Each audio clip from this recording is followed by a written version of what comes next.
तो कोई न कोई महान आत्मा इस पुरातन देश को नए रास्ते दिखाकर दिशा देती है। भारत का हर क्षेत्र, हर कोना हमारे गुरुओं के प्रभाव और ज्ञान से रोशन रहा है। गुरु नानक देव जी ने पूरे देश को एक सूत्र में पिरोया। गुरु तेग बहादुर जी के अनुयायी हर तरफ हुए। पटना में पटना साहिब और दिल्ली में रकाबगंज साहिब, हमें हर जगह गुरुओं के ज्ञान और आशीर्वाद के रूप में एक भारत के दर्शन होते हैं। भाइयों और बहनों, मैं अपनी सरकार का सौभाग्य मानता हूं कि उसे गुरुओं की सेवा के लिए इतना कुछ करने का अवसर मिल रहा है।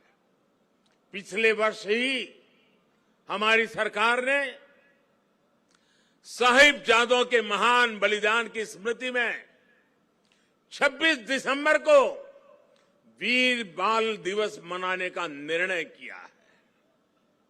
सिख परंपरा के तीर्थों को जोड़ने के लिए भी हमारी सरकार निरंतर प्रयास कर रही है। जिस करतारपुर साहिब कॉरिडोर की दशकों से प्रतीक्षा की जा रही थी, उसका निर्माण करके हमारी सरकार ने गुरु सेवा के लिए अपनी प्रतिबद्धता दिखाई है। हमारी सरकार ने पटना साहिब समेत गुरु गोविंद सिंह जी से जुड़े स्थानों पर रेल सुविधाओं का आधुनिकीकरण भी किया है। हम स्वदेश दर्शन योजना के जरिए पंजाब में आनंदपुर साहिब और अमृतसर में अमृतसर साहिब समेत सभी प्रमुख स्थानों को जोड़कर एक तीर्थ सर्किट भी बना रहे हैं। उत्तराखंड में हेमकुंड साहिब के लिए रोपवे बनाने का काम अभी आगे बढ़ रहा है। साथियों, श्री गुरु ग्रंथ साहिब जी हमारे लिए आत्म कल्याण के पथ प्रदर्शक के साथ साथ भारत की विविधता और एकता का जीवंत स्वरूप भी है। इसलिए जब अफगानिस्तान में संकट पैदा होता है, हमारे पवित्र गुरु ग्रंथ साहिब के स्वरूपों को लाने का प्रश्न खड़ा होता है, तो भारत सरकार पूरी ताकत लगा देती है। हम न केवल गुरु ग्रंथ साहिब के स्वरूप को पूरे सम्मान के साथ शीर्ष पर रखकर लाते हैं, बल्कि संकट में फंसे अपने सिख भाइयों को भी बचाते हैं। नागरिकता संशोधन कानून ने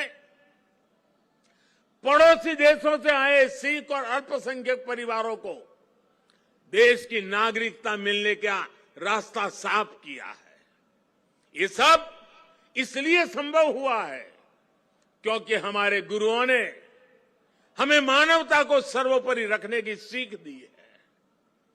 प्रेम और सौहार्द हमारे संस्कारों का हिस्सा है। साथियों, हमारे गुरु की वाणी है, भय काहू को देत नहीं, भय काहू को देत नहीं, नहीं भय मानत आन, कह नानक सुनी रे मना, ज्ञानी ताही बखानी। अर्थात ज्ञानी वही है जो न किसी को डराए और न किसी से डरे। भारत ने कभी किसी देश या समाज के लिए खतरा नहीं पैदा किया। आज भी हम पूरे विश्व के कल्याण के लिए सोचते हैं, एक ही कामना करते हैं।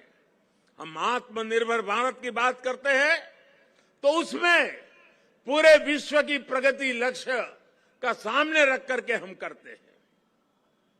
भारत विश्व में योग का प्रसार करता है तो पूरे विश्व के स्वास्थ्य और शांति की कामना से करता है। कल ही मैं गुजरात से लौटा हूं। वहां विश्व स्वास्थ्य संगठन के पारंपरिक चिकित्सा के ग्लोबल सेंटर का उद्घाटन हुआ है।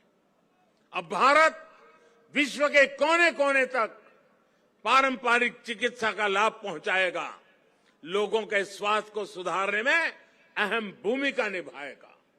साथियों, आज का भारत वैश्विक द्वंद्वों के बीच भी पूरी स्थिरता के साथ शांति के लिए प्रयास करता है, काम करता है। और भारत अपनी देश की रक्षा सुरक्षा के लिए भी आज उतनी ही दृढ़ता से अटल है। हमारे सामने गुरुओं की दी गई हुई महान सिख परंपरा है। पुरानी सोच, पुरानी रूढ़ियों को किनारे हटाकर गुरुओं ने नए विचार सामने रखे।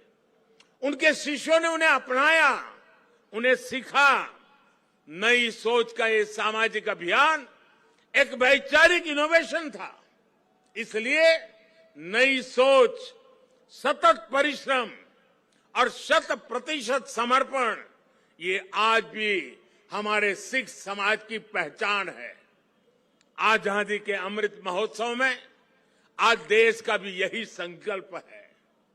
हमें अपनी पहचान पर गर्व करना है, हमें लोकल पर गर्व करना है, आत्मनिर्भर भारत का निर्माण करना है। हमें एक ऐसा भारत बनाना है जिसका सामर्थ्य दुनिया देखे, जो दुनिया को नई ऊंचाई पर ले जाए। देश का विकास, देश की तेज प्रगति, ये हम सबका कर्तव्य है। इसके लिए सबके प्रयास की जरूरत है। मुझे पूरा भरोसा है कि गुरुओं के आशीर्वाद से भारत अपने गौरव के शिखर तक पहुंचेगा। जब हम आजादी के 100 साल मनाएंगे तो एक नया भारत हमारे सामने होगा। गुरु तेग बहादुर जी कहते थे, साधो साधो गोविंद के गुण गाओ, मानस जन्म अमोल कपायो, व्यर्था काहे गवाऊं।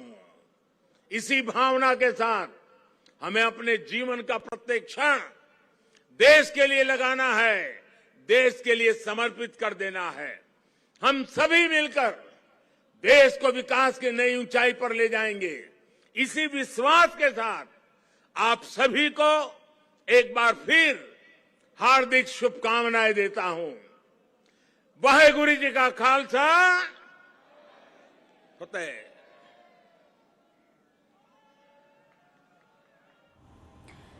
तो अभी आप प्रधानमंत्री नरेंद्र मोदी को आप सुन रहे थे, जिन्होंने गुरु तेग बहादुर सिंह के बारे में बताया है और साथ ही साथ जो त्याग और जो धर्म की रक्षा के लिए उन्होंने अपने प्राण की आहुति दी, उसके बारे में भी उन्होंने बताया कि गुरु तेग बहादुर कौन थे और उन्होंने धर्म के लिए क्या कुछ उन्होंने किया, इसके बारे में भी उन्होंने बताया। ये सीधी तस्वीर आप देख रहे हैं लाल किले से, जहां पर प्रधानमंत्री नरेंद्र मोदी यहां पर मौजूद हैं और उन्होंने कई ऐसी बड़ी बातें हैं जिसका यहां पर जिक्र किया है।